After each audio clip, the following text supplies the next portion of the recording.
My friends, this is a great time to become a channel member. Every week now I'm posting uncensored videos exclusively for my channel members, along with custom emojis and live streams for members at the arch-villain level where you get to talk to me directly. Please consider supporting this channel by clicking the link in the video description and joining us in our fight to save pop culture. And also, check out our Patreon and Subscribe-Star pages for exclusive content you won't find anywhere else, including Harvey Cthulhu's insane podcasts, photos of my vast toy collection, and members at the Legionnaire level receive a signed photo, membership card, and certificate signed by me. You'll find the Patreon link in the video description as well.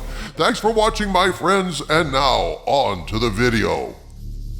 Greetings, my friends. I am Dictor Van Doomcock, the future ruler of Earth, broadcasting from my hidden base at the center of the Earth. And I come to you today to reveal some of what my Hollywood agents have told me about the future of the MCU and Star Wars. My friends, the MCU has never been in worse shape.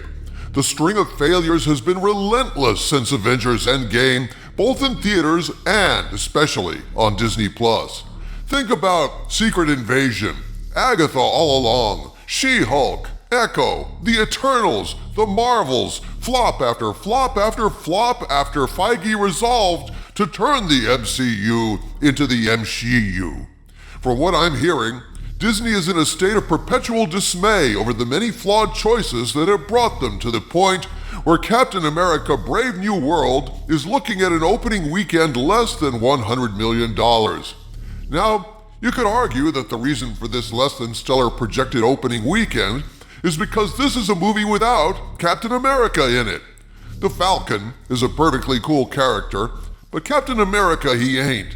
And fans are not going to fall all over themselves to go see a movie that's trying to gaslight us all into believing the Falcon is Cap. That's like expecting shoppers to stampede Walmart to buy new Coke. Magic 8 Ball says not gonna happen. And yet Feige's stumbling MCU at this point is the result of exactly this kind of bait and switch. All the heroes that made the MCU so compelling in its day are gone, and nothing but stunning brave women and obscure second-stringer guys, all of them second and third rate, have taken their place.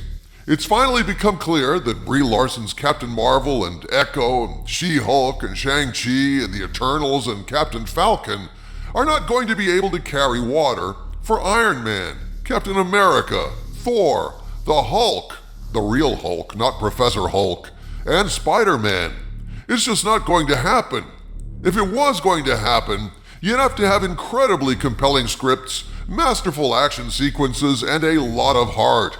Not attributes the MCU is known for. In short, Marvel has been winding down ever since Endgame, and that's a long time to wind down. And now things have gotten to the point, sources say, when Disney realizes they need to do something significant to save the Marvel Cinematic Universe. And I'm being told, if push comes to shove, Disney is ready to put Star Wars on a shelf indefinitely to focus on fixing Marvel. Does Disney's plan to save Marvel involve Superman? Because I think it's going to take Superman flying around the Earth and sending it back in time to stop all the crap on Disney Plus and in theaters from ever getting made to fix things. Marvel needed to focus on compelling stories for the survivors of Endgame and stop trying to fundamentally reshape the whole franchise into a female-centric property. Yeah, we know. Girl power and all that. But in the meantime, the audience is the audience. And this Marvel's She-Hulk crap was not at all what we wanted. But it's what Marvel wanted us to want, Harvey Cthulhu, which never works out well in a capitalist economy. Well now, according to my Hollywood agents, Disney is very concerned about how badly damaged Marvel and Star Wars are, and from what I'm being told, the calculation is the franchise with the best chance of being saved is Marvel. And unless Star Wars performs big with Andor Season 2 and the Mando movie, Star Wars may be shelved indefinitely. At this point, I must state that what I'm about to share with you is information provided to me by sources claiming knowledge of the situation, but since I cannot personally confirm any of it, I'm presenting it as unverified rumor, and I ask you to please take it with a grain of salt. So on December 30th,